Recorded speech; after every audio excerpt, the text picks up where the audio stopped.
Okay everyone, today in this section I'm gonna show you how you can use collage feature in InShot with your photo, okay? But before I start, make sure to subscribe my YouTube channel, give like and leave the comment. Also you can share my video. First of all, open your InShot application. After doing this, click collage in here. And now select your photo. For example, I will select 4 photo, this one,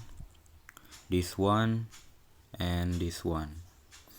You can adjust layout, okay, and select done.